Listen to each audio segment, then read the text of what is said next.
ನೋಡಿ ಸಾಂಬಾರ್ ರೆಡಿಯಾಗಿದೆ ಈಗ.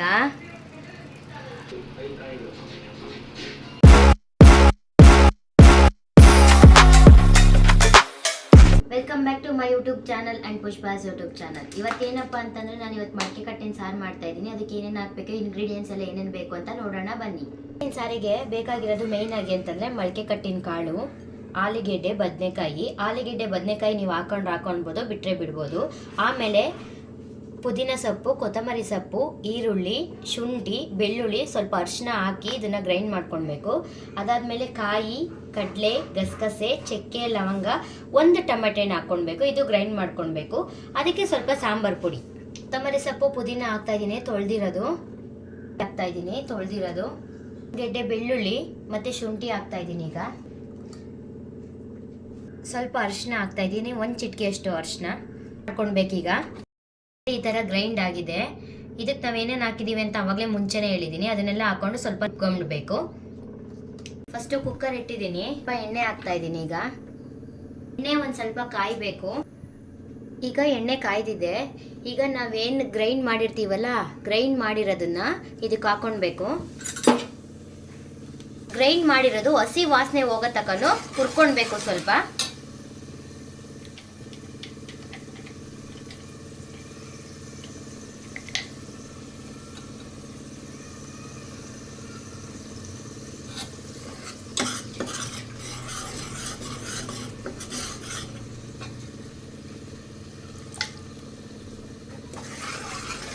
ಇದು ಹಸಿ ವಾಸನೆ ಹೋಗೋ ತನಕ ಹುರ್ಕೊಳ್ಬೇಕು. ರುಬ್ಬಿರೋದನ್ನ ಈಗ ಹಾಕಿ ಅದು ಹಸಿ ವಾಸನೆ ಹೋಗೋ ಅಷ್ಟರಲ್ಲಿ ಈಗ ನಾವು ಕಾಯಿ, ಚಕ್ಕೆ, ಲವಂಗ, ಗಸಗಸೆ, ಕಡಲೆನ 3 ಹಾಕೊಂಡು ನುಣ್ಣಗೆ ರುಬ್ಕೊಂಡು ಬಿಡಬೇಕು. ಒಂದು ಸ್ವಲ್ಪ ನೀರು ಹಾಕೊಂಡು ನುಣ್ಣಗೆ ರುಬ್ಕೊಳ್ಬೇಕು ಇದನ್ನ. ಈಗ ಇದು ನುಣ್ಣಗೆ ರುಬ್ಬಿರೋದಾಗೈತೆ. ಇದಕ್ಕೆ ನಾವು ಒಂದು ಟೊಮೆಟೊ ಹಣ್ಣು ಆ್ಯಡ್ ಮಾಡ್ತಾ ಇದ್ದೀನಿ. ಇದು ಕೂಡ ರುಬ್ಬಿರೋದಾಗೈತೆ. ನಾವು ಸಾಂಬಾರ್ ಪುಡಿ ಆ್ಯಡ್ ಮಾಡ್ಕೊತಾ ಇದ್ದೀವಿ. ನಮ್ಮ ಮನೇಲೆ ಮಾಡಿರುವಂಥ ಸಾಂಬಾರ್ ಪುಡಿ ಇದು.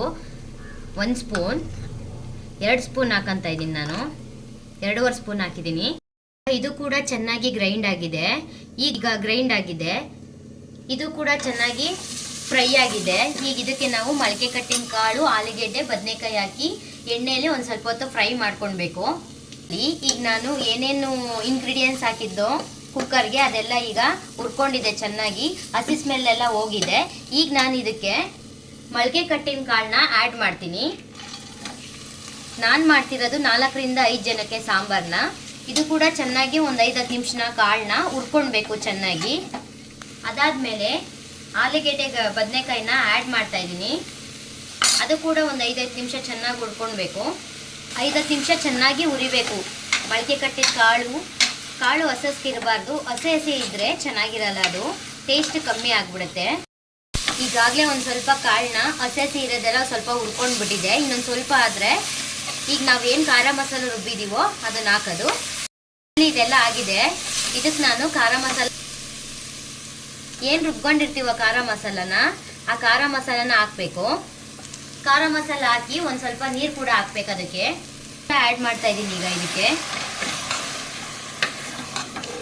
ನಿಮಗೆ ಎಷ್ಟು ಬೇಕೋ ಅಷ್ಟು ಮಾತ್ರ ನೀರು ಹಾಕ್ಕೊಳ್ಳಿ. ಕ್ವಾಂಟಿಟಿ ನೋಡ್ಕೊಂಡು ನೀರು ಹಾಕ್ಕೊಳ್ಳಿ. ನಿಮಗೆ ಗೊತ್ತಾಗುತ್ತೆ. ಸಾರು ಗಟ್ಟಿಗಿದ್ರೆ ಇನ್ನೊಂದು ಸ್ವಲ್ಪ ನೀರು ಹಾಕೊಬೇಕು.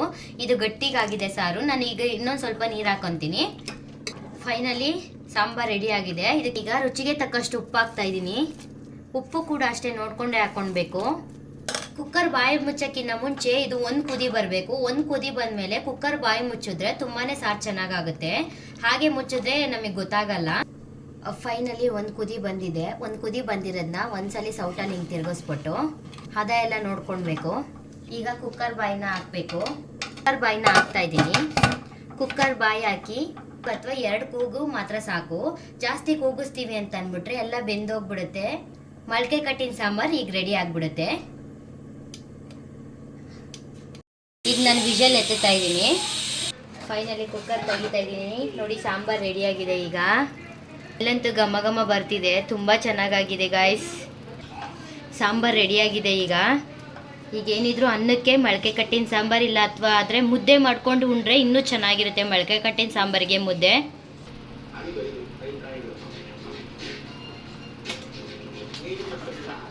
ಫೈನಲಿ ಸಾಂಬಾರ್ ರೆಡಿಯಾಗಿದೆ.